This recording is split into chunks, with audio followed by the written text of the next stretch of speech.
Bienvenido, doctor Mauricio.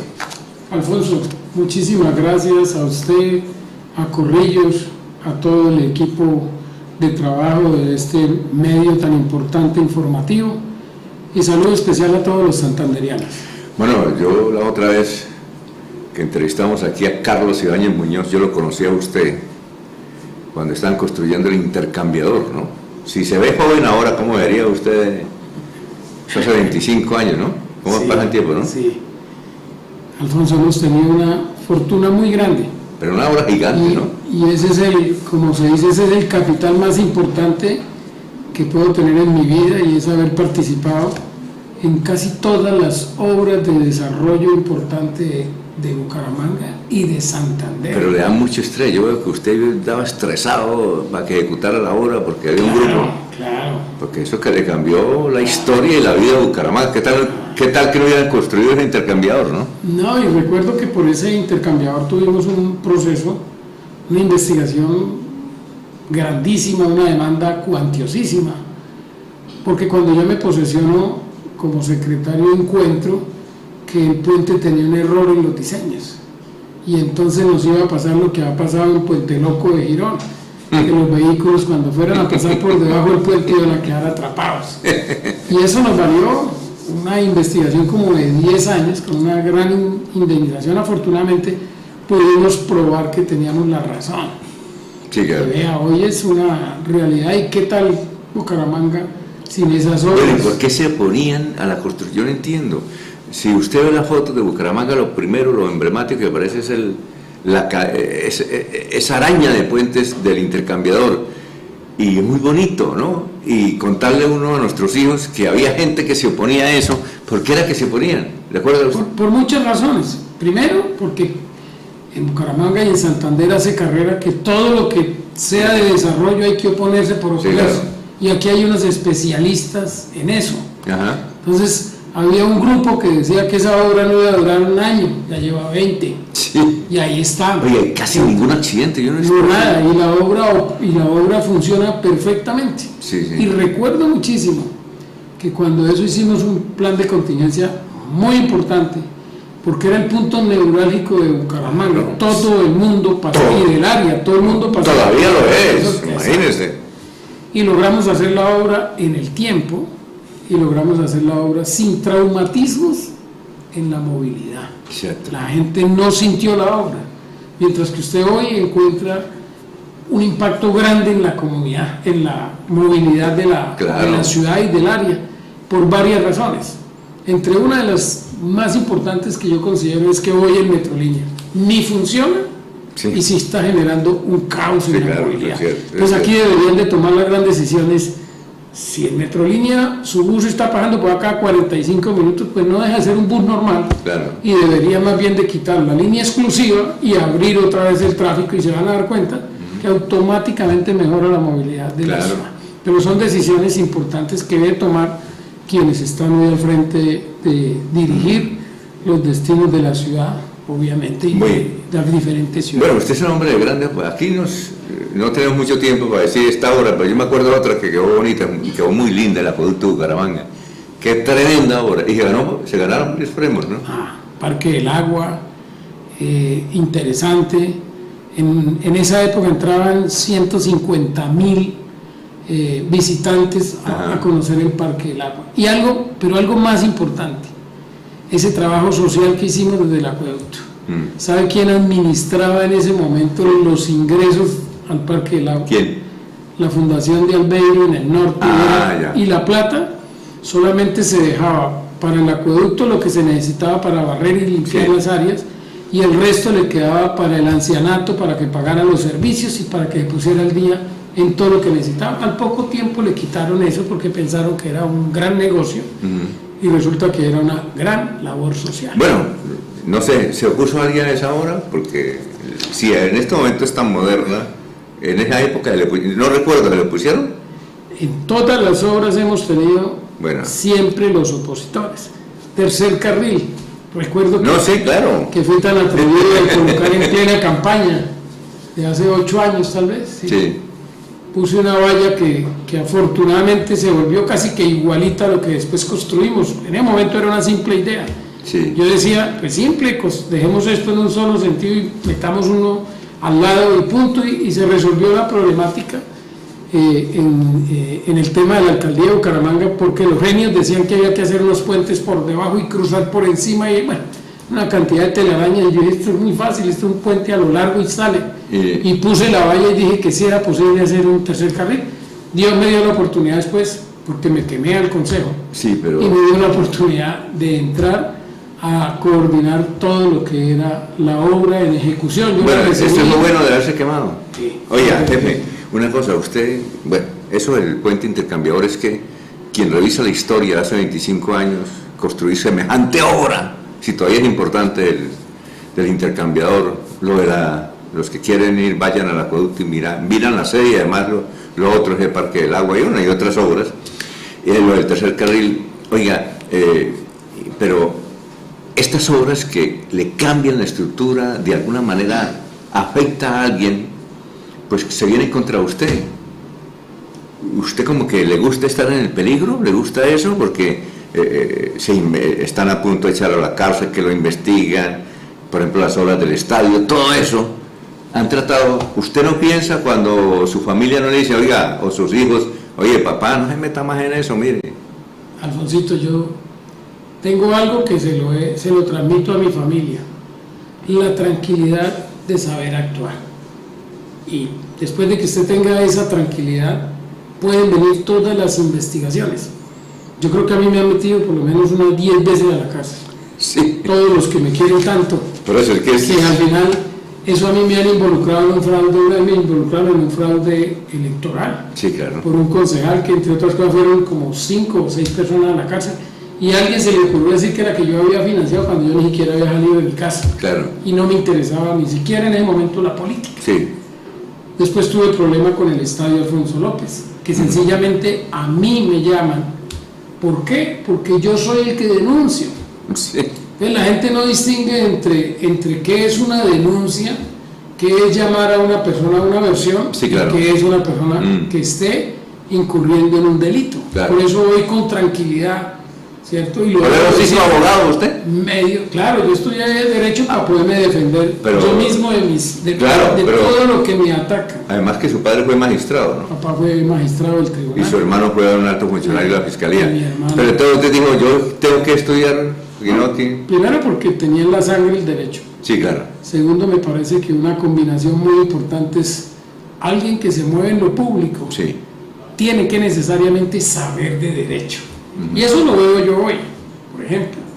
¿Sí? Cuando se dan los debates en la asamblea, uno dice que falta de conocimiento. ¿Sí? Es sencilla y llanamente usted exigir que se respeten los derechos fundamentales de las personas. Eso lo sabe hasta un simple ciudadano. Claro. Pero hay personajes que en la asamblea no lo tienen claro. O sea, no saben que además nosotros somos servidores públicos, que juramos respetar la Constitución y la ley, y que por ende nos corresponde esa función, respetar el buen nombre de las personas, claro, el debido proceso. A nadie se puede inculpar sin que haya sido vencido en un juicio, sí, así usted sepa que lo mató. Exacto. O sea, hay tantas protecciones que tiene el Estado hacia las personas que la obligación es nuestra, sí, defenderlas. Y por eso son las discusiones a veces en la asamblea, porque el va porque va, sí, en una corporación de esta puede generar un problema grande para quienes lo apoyen. Bueno, la gente yo pienso que sabe distinguir entre los dirigentes que le aportan al desarrollo de un departamento y también a los corruptos. Pero lo que demostró Ferley Sierra, uno dice, se están robando la plata de frente, sin agüero. Eso de comprar un parqués que vale 20.000 pesos y sacarle 800.000 pesos a la administración. Pero, Alfonso, oiga, usted no vio, usted cuando está viendo eso dice, no, aquí se están robando la plata. No, usted... yo debo reconocer algo. Sí, claro. Y lo dije, pero hoy he venido continuando en la investigación porque desafortunadamente no pudimos tener la versión de la secretaria, que era muy importante. Digamos que nosotros allá estamos haciendo de jurado para una moción de censura. Y nosotros como jurado, pues hay un fiscal y habrá habrá un defensor, sí. ¿sí? Y nosotros digamos que reemplazamos al juez. Sí. No pudimos tener la versión del departamento, pero hoy nos han dicho que hay muchas cosas que no eran tan ciertas. ¿Y qué me preocupa? Ejemplo, el parqués. El parqués no lo mostraron y yo por ejemplo, quedé sorprendido como muchos. Cualquiera de todos. Claro, pero cuando ayer me dicen que ese parqués no correspondía a el kit que se entregó por ese contrato. ¿Por qué no fue alguien y habló allí en la asamblea? Entonces, nosotros de primerazo pues entendimos la versión, sí. Y así lo hemos hecho, pues respetuosos obviamente de la investigación, escuchamos los testimonios de algunos artistas, vimos los documentos soporte, nos parece grave, pero también ahí hay que decir algo, ¿sí? Y que lo dijimos allá, ojo, porque aquí le estamos haciendo la moción de censura a la secretaria de Cultura, pero si yo miro los soportes, es una fundación la que les pide una supuesta factura, es una relación entre la fundación y el artista le firma a la fundación en blanco. Entonces la primera impresión que uno dice es que se engañaron al gobierno. Sí, porque, ¿sí? Claro. Que se perdió una plata, pues es una evidencia, sí. Pero ya la asamblea no puede calificar eso, ¿cierto? Y esa ya es una función que pasaría a otro nivel. Sí. Pero si yo voy a una moción de censura, yo tengo que efectivamente comprobar que fue la secretaria y no fue cualquier otra persona, porque entonces yo no puedo meter a la cárcel a quien no mató y culparlo de homicidio. Yo tengo que tener las pruebas que fue de homicidio. Probablemente pueda tener alguna implicación disciplinaria, pero tanto como para ir a una moción de censura probablemente no, porque las mociones de censura están plenamente estipuladas en la ley y dice que es única y exclusivamente o por incumplimiento de sus funciones como secretaria o por incumplimiento a las citaciones y requerimientos que le haga la asamblea departamental. Si miramos, ninguna de las dos cosas a hoy se cumpliría, porque ella no tiene la función de ser supervisora ni de ser interventora de ese contrato que sí lo firmó ella, ¿cierto? Pero que ella cumplió con su manual que le dice que el contrato requiere un interventor y ella lo designó, que el contrato requiere un supervisor y ella lo designó. Entonces, aquí el tema no se trata de decir si robaron a los artistas, probablemente sí. ¿Y por qué no fue el interventor entonces? Porque porque no lo citaron al debate. ¿Quién no lo citó? ¿Quién cita el debate? Porque el debate es de la oposición. Esa es la otra discusión. ¿Y no lo citaron? Y en el debate de la oposición... ¿Ni a la secretaria tampoco? No, a la secretaria sí, pero ella se ha retirado. Listo. Y no como dicen ahí. Es que se ha manejado muchísimo. Claro. Que dijeron que 10 minutos antes de que el señor Ferley estuviera interviniendo ya renunció. No, ella había renunciado el 19. 6 días antes. ¿No fue el 19? Sí, el 19. 5 días antes. Sí, el 19. El debate fue el 24. Sí, claro. Y ella había renunciado el 19. 5, exactamente. Cosa que nadie sabía, ni yo tampoco sabía. Y ya le iba a decirlo a ella. Hombre, renuncié. Pues sí, es decir, ¿y por qué lo hace ella? Pues todos sabemos cómo, de alguna manera, aquí se quiso... digamos que entrar en un campo que no es competencia de la asamblea, como entrar a la intimidad familiar, entrar a investigar cosas que pueden tener razón, pero un momentico, los delitos en Colombia, los delitos penales son intuita persona, es decir, yo no heredo los delitos míos a mis hijos, ni a mis familiares, ni a mis primos, ni a mis tíos, ni a nadie. Sí, eso es cierto, pero una cosa, doctor, mire, hablamos con Giovanni Leal y nos dijo que él estaba denunciando eso hace 2 años y que quien formulaba los contratos, o ¿cómo es que llama? Formuladora de contrato, no sé, era una señora que se llama Joana Hernández, Joana Malagón Hernández. Pero mire lo que me dijo él. Y me entregaron los documentos. Yo generalmente no publiqué eso, pero ellos sí me entregaron los documentos. Que ella está condenada por estafa. Estaba en la cárcel. ¿Sí? No, y se los puedo mandar porque él me los mandó. Sí. Que estaba condenada por la estafa. ¿Cómo una señora, se preguntará a la opinión pública, que estaba condenada por estafa, ¿sí?, que estuvo en la cárcel y luego fue en su cuestión domiciliaria, la nombraron en tan importante cargo para entregar esos contratos, y a su vez, dice Giovanni Leal, ella cogió una fundación, esa fundación que lleva muchos años, retiraron a alguien y metieron a una hija de ella y le daba los contratos a esa fundación. Eso fue lo que nos dijo Giovanni Leal. Pues Alfonso, mire, yo no quiero, digamos que quitarle mérito a lo que han investigado, pero le voy a decir algo. Ese contrato que denuncia el señor Leal, ese contrato no existió, nunca se hizo. Entonces ahí le queda a uno la primera incertidumbre. Nunca se suscribió ni nada. El contrato que habla nunca se ejecutó. Habla de 2.000 y pico de millones de pesos, y parece ser que hubo un contrato de 200 millones para más o menos el objeto, sin que coincida en muchas de las cosas, ¿cierto? Pero repito, el tema no se trata de, digamos, que descalificarlo, ¿cierto? Porque es que cuando usted habla sin las pruebas, pues todo queda en el aire. Y era un poquito lo que yo decía el día que arrancó el debate, ¿cierto?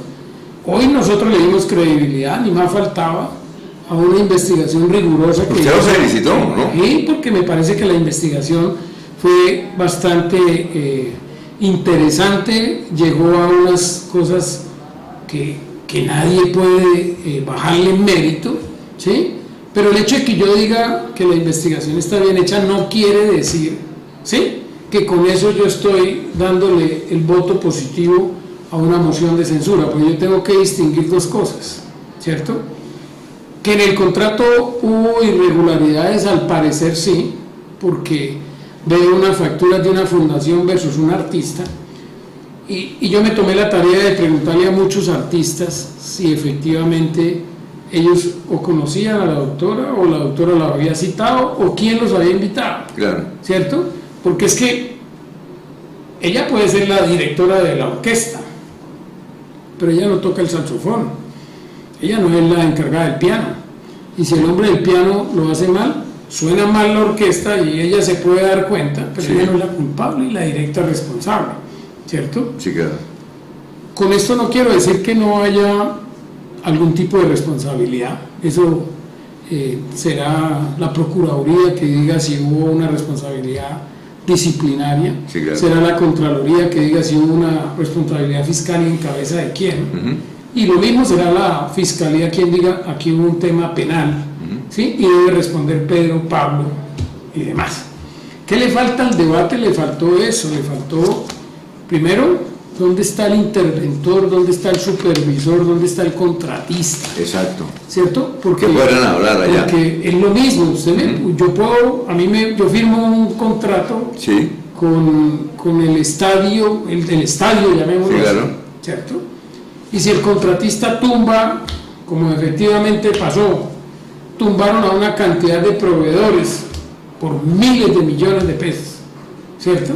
Entonces eso no significa que el secretario que estaba atrás, ¿cierto?, que le pasaban el acta y que efectivamente todos los documentos coincidían, todo el secretario fue el que robó la plata, ¿no? Ahí hay una responsabilidad, sí, de cada uno, ¿sí?, que están plenamente establecidas por la ley.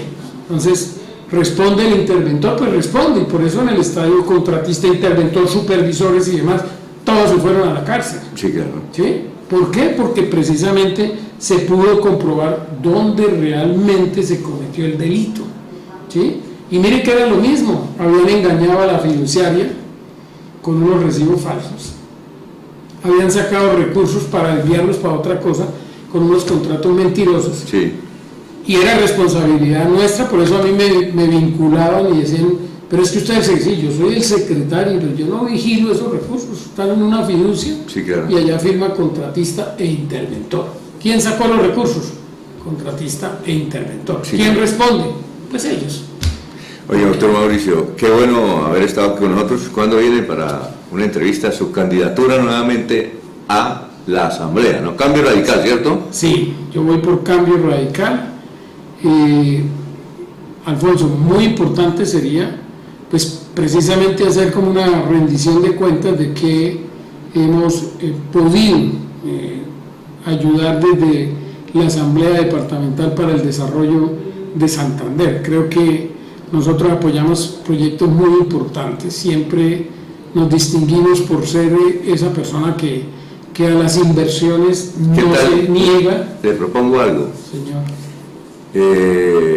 Tenemos un programa que llama Dígame, dura 1 hora y podemos ahí charlar más, ¿te parece? Cuando quiera. ¿Coordinamos? Claro que sí, Alfonsito, le agradezco mucho la invitación y le agradezco el espacio. Y le preguntamos lo que queramos, con respeto. Total, yo a las entrevistas me gusta ir sin saber qué me van a preguntar. Exacto. Y si es de los últimos 30 años, pues algo me acuerdo. Luego usted, oiga, pero... No, pero en serio, y qué importante, Alfonso, porque mire que todo esto que estamos diciendo, mire, sí. Hoy está rodando el famoso Parqués, y es una mentira. Pero yo no me aparto de que también a ellos los asaltaron y nadie dijo nada. Y si es una mentira, ¿por qué no aprovechan estos medios y vienen y dicen, es una mentira por esto y esto y esto? Exacto, entonces, claro. Ese famoso Parqués sí entregaron un kit que yo aspiro el domingo a mostrarlo. Entonces eso, yo no me meto en el tema ¿eso del Parqués es falso? Ese Parqués que mostraron allá en cartulina es mentira. ¿Es mentira? Es mentira. Sí, lo que mostró ese fue un Parqués, sí. Según lo que me dicen, ¿sí? Y así hay que corroborarlo porque la especificación no lo dice, sí. Y ya ubicamos unas personas que recibieron realmente el kit, sí. ¿Cierto? Y el kit sí consta de un Parqués en madera hecho por un artesano. Pero ese no. Pero ese que mostraron allá es un Parqués que la secretaria le regalaron no sé cuántas unidades de sí. Una persona que lo había hecho y ella le estaba regalando a muchas personas. Esa es la información que yo tengo, repito, pues yo no la doy como una versión. Sí, le dijeron que eso era falso. Exacto, pero que ese no es y que el kit que entregaron, sí. Yo estoy pidiendo incluso que las personas que lo recibieron ojalá sí. Digan cuál era el kit que realmente les entregaron. Sin entrar en el detalle, pero repito, porque yo no quiero demeritar sí, claro. Las investigaciones, pero sí quiero que sea la verdad verdadera, porque nosotros vamos a tomar una decisión a una sanción. Y cuando usted va a sancionar a alguien, sí. ¿Cierto? Usted tiene una responsabilidad de hacerlo de acuerdo a el soporte que realmente existe. Y por eso hay que revisar todo. Sí. Antes de ir a votar o antes de dar el voto por una moción de censura, porque usted ya se puede ganar una investigación, claro. Sea por cumplir o sea por no cumplir. Exactamente. Entonces vamos a una pausa y gracias por haber venido. Entonces el próximo domingo a las 12 del mediodía tendremos aquí al doctor Mauricio Mejía, grabamos previamente el programa y le vamos a preguntar a calzón quitado, por respeto, ¿no?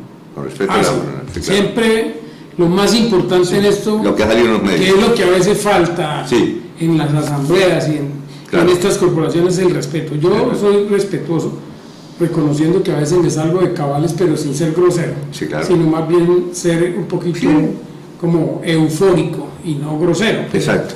Pero en la medida en que se haga con respeto, creería yo que, y con el diálogo claro y directo, yo no trato ni de defender ni de atacar, pero me parece que aquí debe obrar lo que es justo. Bueno, vamos a una pausa, estamos hablando con el doctor Mauricio Mejía, hemos hablado, vendrá el próximo domingo entonces a Dígame para hablar de esto, él tiene mucha historia y ojalá uno que otro secreto lo puede contar y se lo sacamos porque con él es chévere hablar. Además es ingeniero y abogado y conoce la historia del desarrollo de los últimos 30 años de la ciudad de Bucaramanga y Santander porque ha estado siendo protagonista de esas obras.